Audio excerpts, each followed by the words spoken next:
Movie की शुरुआत एक मोटल से होती है जहां पर हम एक प्रोस्टिट्यूट लेडी को देखते हैं जो पैसों के लिए वहां पर आने वाले हर कस्टमर के साथ इंटीमेट हो रही थी। उसे देखकर ऐसा लग रहा था कि वो इस काम से खुश नहीं थी।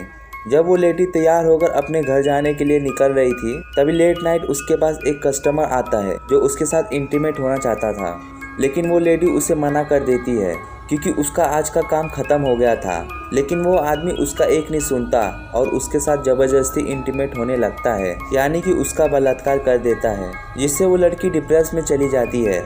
अब हम कुछ महीनों के बाद का समय दिखाया जाता है जहां हम उसी लेडी को देखते हैं जो अब प्रेग्नेंट थी और उस लेडी के पेट में पलने वाला बच्चा किसी और का नहीं बल्कि उसी अनजान आदमी का होता है जिसने उसका उस दिन रेप किया था। वो लेडी इस बच्चे से बिल्कुल भी खुश नहीं थी, इसलिए वो पास में पड़ी एक धार हथियार को उठाती है और उस हथियार से अपने पेट पर कई बार वार करती है, जिससे उसकी वहीं पर डेथ हो जाती है।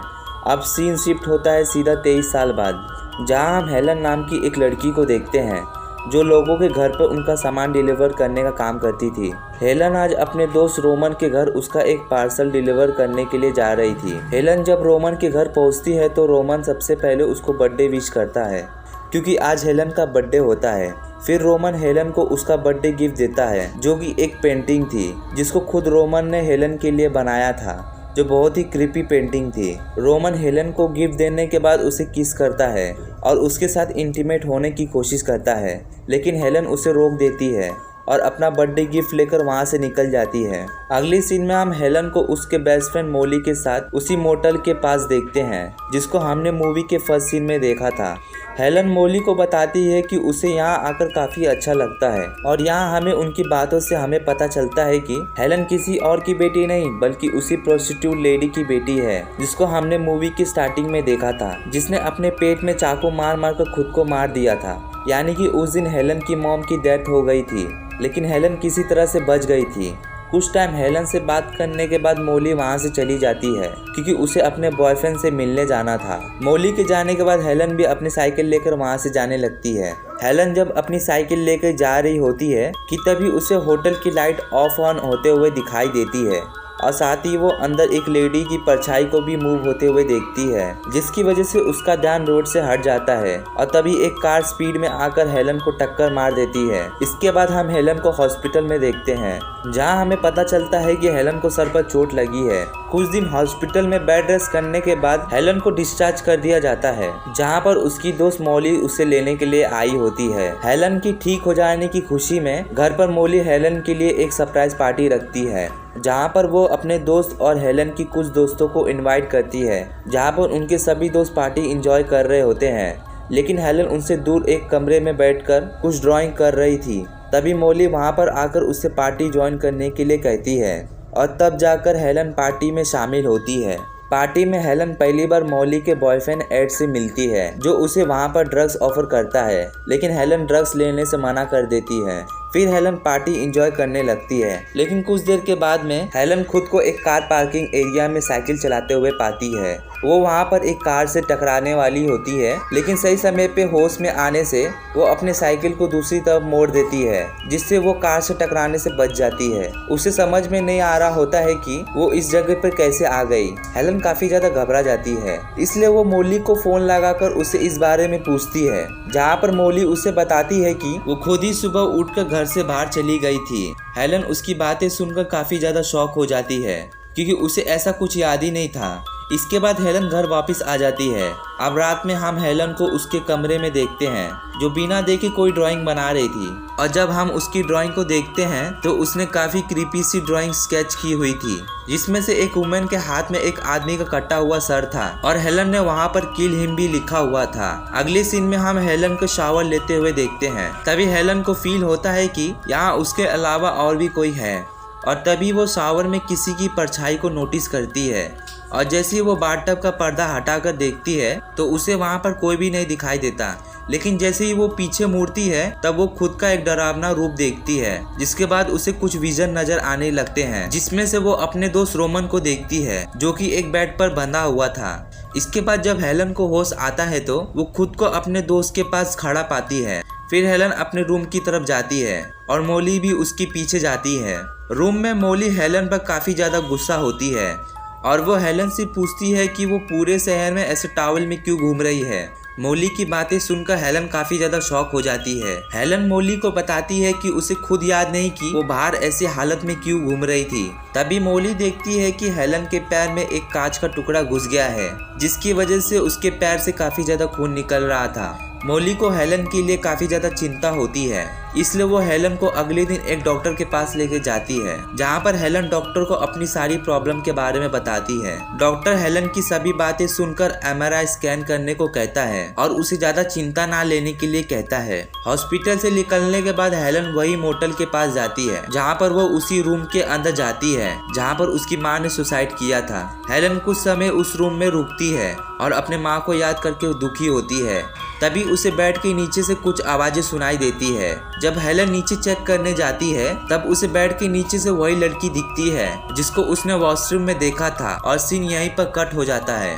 अगली सीन में हम देखते हैं कि हेलन वहीं पर सो गई थी जहां पर उसका फोन रिंग हो रहा था। हेलन जब फोन उठाती है तो वो कॉल डॉक्टर का था। डॉक्टर हेलन को बताता है कि उसका रिपोर्ट आ गई है, इसलिए उसे हॉस्पिटल में आना होगा। फिर हेलन हॉस्पिटल में जाती है अपना MRI रिपोर्ट लेने के लिए, जहां पर डॉक्टर उसे बताता है कि उसके ब्रेन में एक अनबोर्न बेबी का बॉडी पार्ट मौजूद है। दरअसल उसकी मॉम जुड़वा बच्चों से प्रेग्नेंट थी और जब उसकी मॉम ने सुसाइड किया था तब एक बच्चा तो मर गया था, लेकिन हेलन किसी तरह से बच गई थी और उस मरे हुए बच्चे का बॉडी पार्ट हेलन के अंदर किसी तरह से चला गया था और हेलन उस बच्चे के बॉडी पार्ट के साथ बड़ी हुई थी। डॉक्टर हेलन को बताता है कि काफी सालों से यह हिस्सा इनएक्टिव पड़ा हुआ था, लेकिन हाल ही में हुए एक्सीडेंट की वजह से वो हिस्सा एक्टिव हो गया है और अब वो हिस्सा ग्रो हो रहा है और इसी चीज की वजह से हेलन की याददाश्त कभी कभी गायब हो जाती है। डॉक्टर हेलन से कहता है कि उन्हें जल्दी से इस चीज का ऑपरेशन करना होगा और उसे बॉडी पार्ट को बाहर निकालना होगा। अगली सीन में हम हेलन और मोली को एक साथ देखते हैं, जहाँ पे हेलन मोली को हॉस्पिटल के रिपोर्ट के बारे में बताती है। हेलन की बात सुनकर मोली उसे जल्द से जल्द सर्जरी करने को कहती है।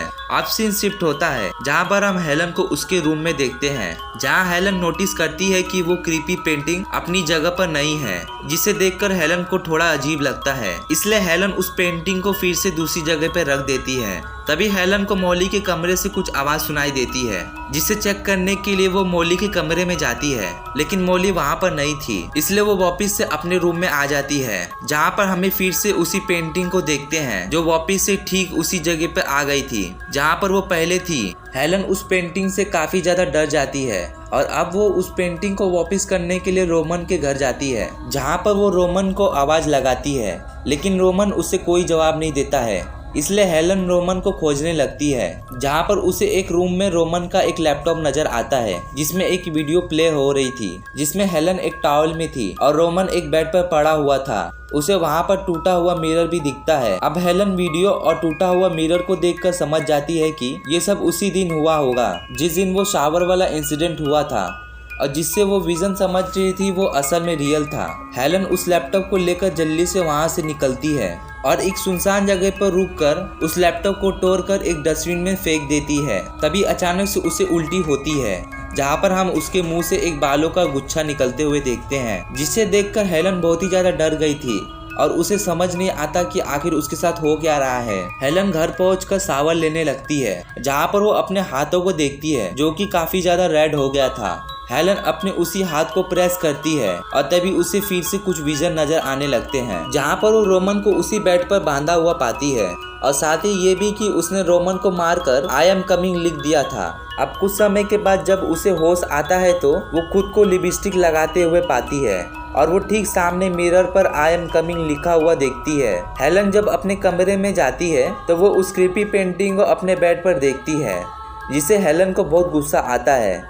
इसलिए हेलन उस पेंटिंग को डस्टबिन में फेंक देती है और घर आकर वो खुद को एक बेड से बांध देती है ताकि फिर से वो कहीं और नहीं चली जाए। रात में हेलन को एक सपना आता है, जहाँ पर वो खुद को मोली के बॉयफ्रेंड के साथ देखती है। अगली सुबह जब हेलन की आँख खुलती है तो वो देखती है कि उसके हाथ खुले हुए थे और उसके हाथ में खून भी लगा हुआ था। तभी हेलन अपने बेड पर एक चाकू और मोटल की रूम नंबर 2 की चाबी को नोटिस करती है और साथ ही वो अपने रूम में उस क्रीपी पेंटिंग को भी देखती है जो कि वापस आ गई थी।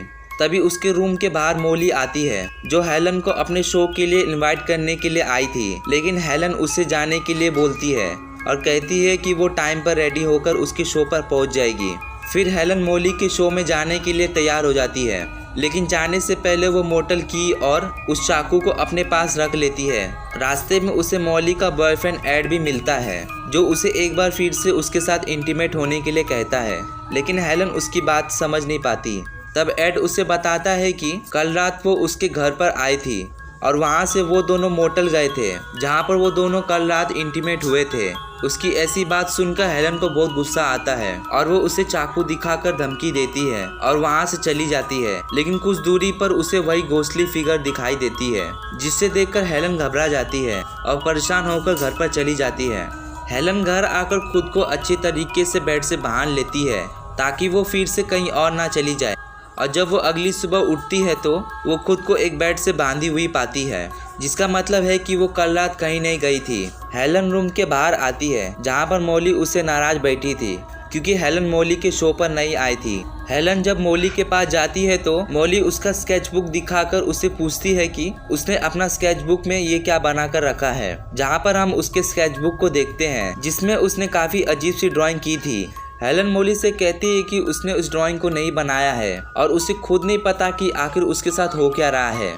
तभी इसी बीच हेलन की ट्विन सिस्टर उसे पोजेस कर लेती है, जो मॉली के ऊपर अटैक कर देती है। लेकिन अगले ही पल हेलन किसी तरह से होश में आ जाती है और वो मॉली को देखकर समझ जाती है कि उसने मॉली के साथ कुछ गलत किया है। इसलिए वो खुद को एक रूम में लॉक करके मॉली को वहाँ से भागने को कहती है, क्योंकि वो नहीं चाहती थी कि मॉली को कोई नुकसान पहुँचे।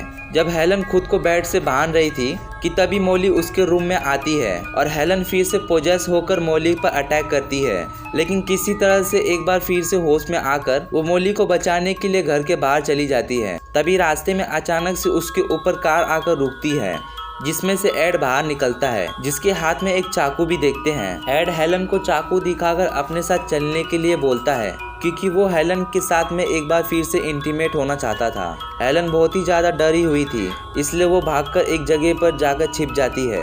एड भी हेलन का पीछा करते हुए वहाँ पर आ जाता है और वो हेलन को ढूंढ लेता है। वो उसे डराकर उसके साथ जबरदस्ती करने लगता है, लेकिन तभी हेलन फिर से पोजेस हो जाती है और वो एड पर अटैक करके उसी की चाकू से बहुत ही बुरी तरह से मार डालती है। जब हेलन को होश आता है तो वो अपने पास में पड़ी एक बॉडी को देखकर काफी डर जाती है, और जब वो अपने हाथ में लगे खून को देखती है तो वो समझ जाती है कि ये मर्डर किसी और ने नहीं बल्कि खुद उसी ने किया है।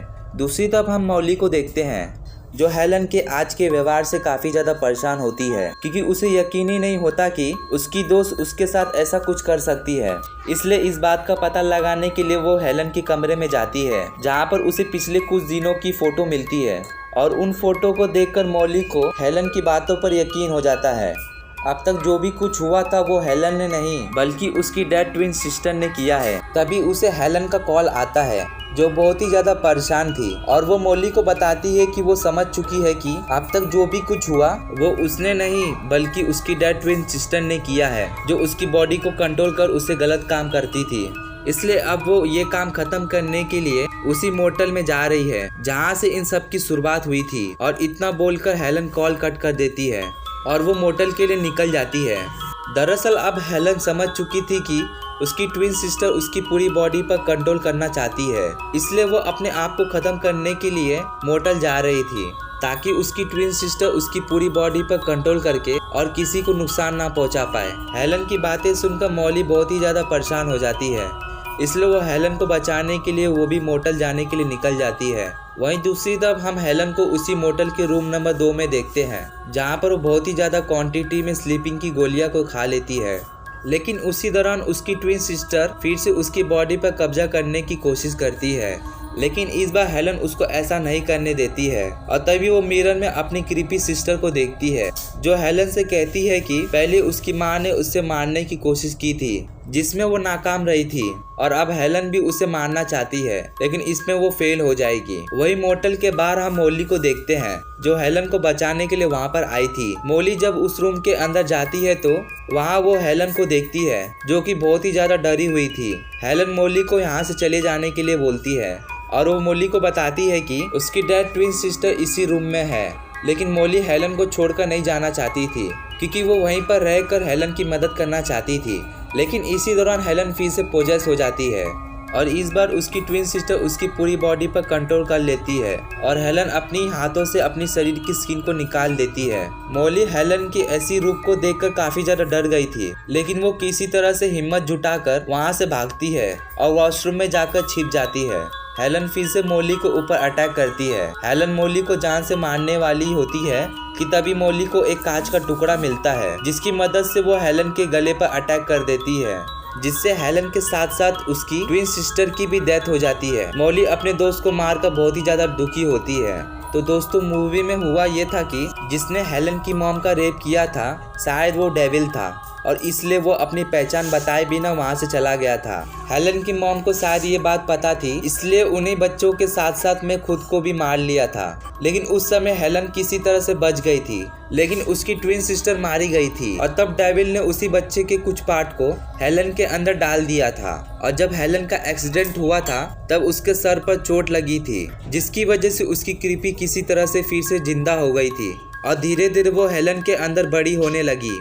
और मूवी के एंड में हेलन भी उसी मोटल में मारी गई है जहां पर आज से 23 साल पहले उसकी मॉम की डेथ हो गई थी। और इसी के साथ ये मूवी यहीं पे खत्म होती है। तो दोस्तों हम मिलते हैं अगले वीडियो में।